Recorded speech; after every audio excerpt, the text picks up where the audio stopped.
kalian. Celo dapat ranking 1 lagi. Nilai Celo nggak ada di bawah 90 loh, Mah. Nih. Elliot, rapot kamu mana?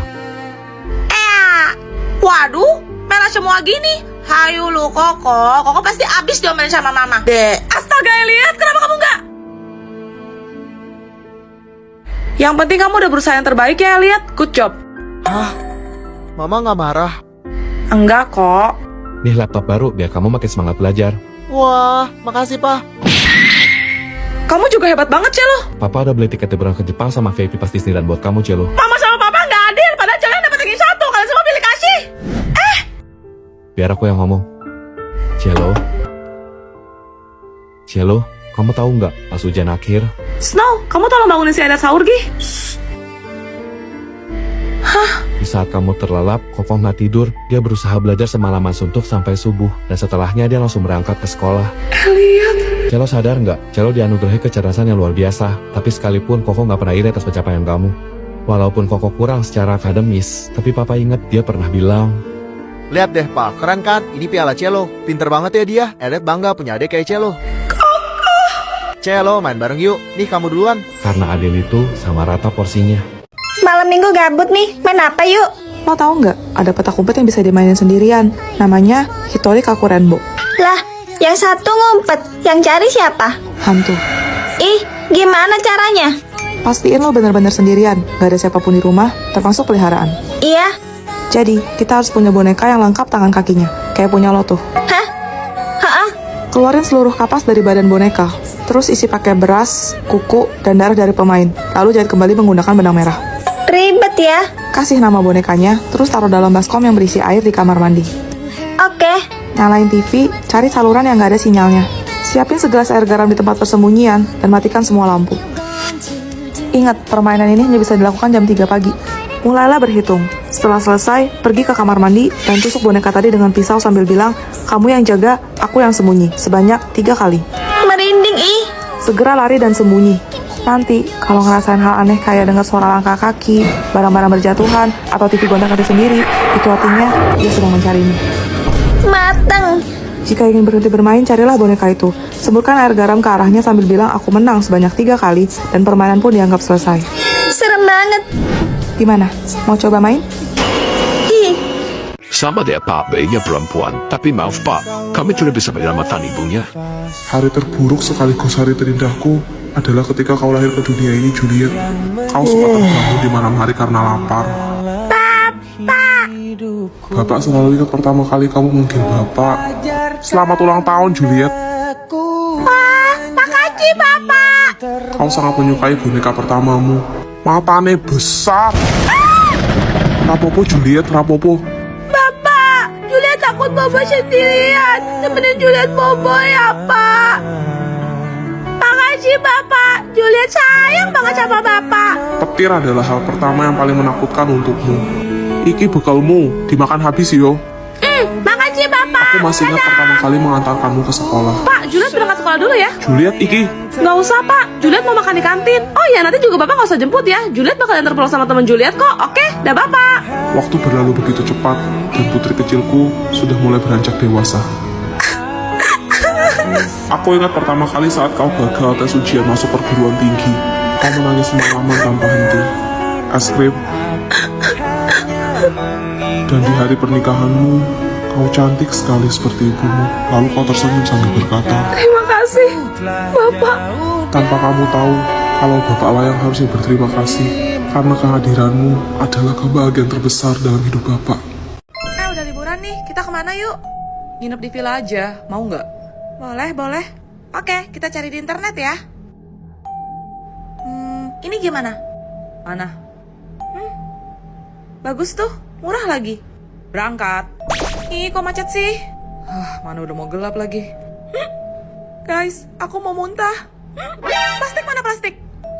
Akhirnya sampai juga. Capek banget. Aku mau rebahan dulu.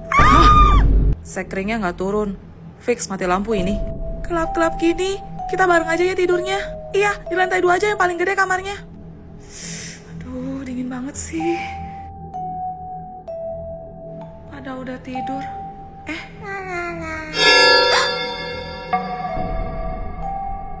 Yang ini Mayam. juga Mayam. Jangan kesini. Yang ini Maya. Zoe, kamu kenapa? Hah? Tadi ada anak cewek di jendela situ. Hah? Gak ada, lo cuma mimpi buruk kali. Tapi... Udah, coba tidur lagi aja. Aku ngantuk nih, nyetir seharian. Pagi. Laper nih, kita cari sarapan yuk. Yuk. Ada nasi uduk tuh. Mau berapa bungkus, Dek? 3, Bu. Kalian pasti orang kota kan? Logatnya beda. Iya, Bu. Kita dari Jakarta. Oh, tinggal di mana? Di villa, Kak. Hah? Kalian tidak takut apa? Kenapa emangnya, Bu? Di villa itu pernah ada kejadian. Anak perempuan meninggal. Jatuh dia dari jendela balkon lantai 2. Apa? Jangan-jangan jadi yang semalam itu. Aku tahu, kamu cuma pula-pula kan? Guys, ya ampun, sorry aku telat. Udah lama banget kita gak ketemu, apa kabar? Baik, kalian gimana? Kangen deh. Gue sih gini-gini aja. Dulu ya Nyoh, lagi bunting lagi dia.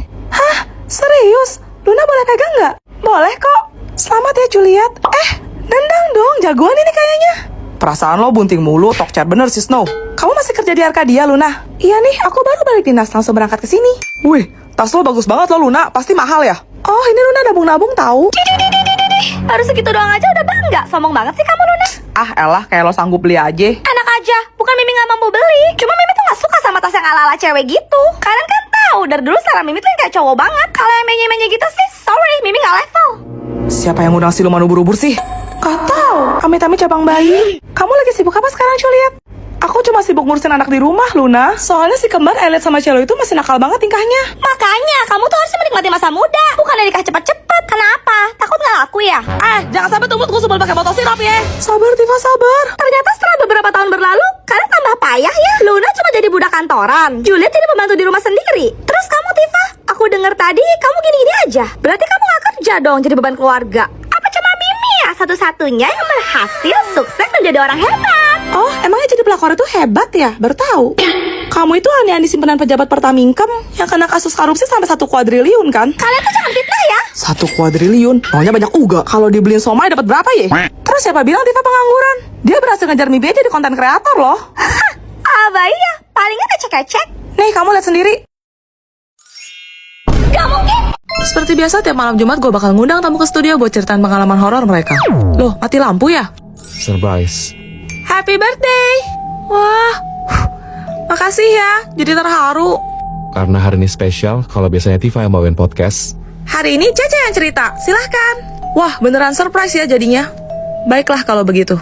Kejadian ini adalah kisah nyata yang aku alami sendiri waktu aku berulang tahun yang keempat. Ih, masih imut kemasan sachet. Ini genre horor, yang serius dong. Syanda, bersyanda. Oke, lanjut. Aku inget ulang tahun aku dirayain di mall gitu. Terus ada anak cewek pakai gaun biru, rambutnya sebahu, poninya rata, cantik kayak boneka. Aku ajak suster aku buat pergi ke semacam playground gitu. Di sana kita main bareng. Aku suka banget naik komen diputar. Jadi kita berdua duduk di wahana itu. Aku juga minta suster aku fotoin kita pakai kodak mama. Terus, 10 tahun berlalu. umur 14 ya berarti. Iya, aku lagi beres-beres karena mau pindah rumah. Di gudang, aku gak sengaja nemu album foto lama. Pas aku buka, aku kaget banget. Kenapa? Ternyata, di foto yang diambil dulu, aku cuma duduk sendirian, sambil senyum ke arah kiri, yang jelas-jelas kosong. Aku tanyalah ke mamaku, aku cerita juga tentang anak kecil bergaun biru. Setelah dengar, muka mamaku langsung berubah pucat.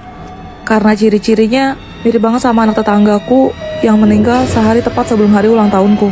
Dan katanya dia memang berjanji untuk datang merayakan pesta ulang tahun bersamaku. Hah? Jadi dia itu bukan manusia? Selamat ulang tahun, temanku. Di dalam sini ada cek 100 juta. Saya akan kasih ini ke kamu, asalkan kamu mau jadi pacar anak saya. Aku gak salah dengar kan? Dengan ini aku bisa. Kalau kamu tidak bisa melunasi hutang kamu, dengan sangat terpaksa, rumah kamu akan kami sita. Berapa lama? Sebulan. Deal. Deal. Makasih. Kita mau kemana? Nggak tahu. Dulu kamu sama pacar kamu? Aku baru pertama kali pacaran. Bisa dibilang kamu itu cinta pertama aku. Perasaannya begitu tulus, tapi aku menerimanya karena imbalan uang. Buat kamu. Dia baik banget. Ayo, ayo. Lucu banget. Yuk. Selamat datang. Ini bagus banget. Pilihan yang tepat sekali. Ini adalah cincin cinta abadi. Harganya 700 juta. Tolong bungkuskan. Gak usah, gak usah. Kenapa? Kamu gak suka? Bukan gitu. Tapi kalau kamu gini terus, aku semakin ngerasa bersalah.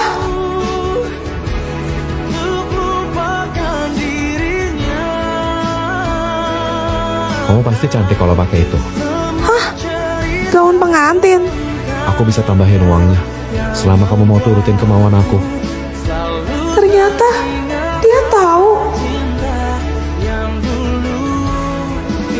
Snow, kenapa kamu baik banget sama aku?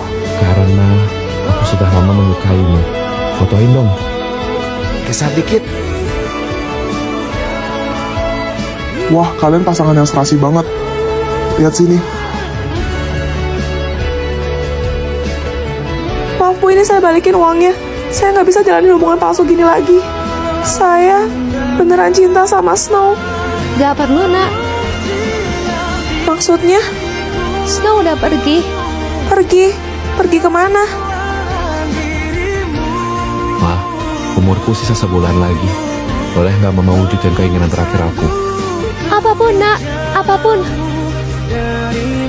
Aku mau menghabiskan sisa waktu aku sama cinta pertama aku, Ma.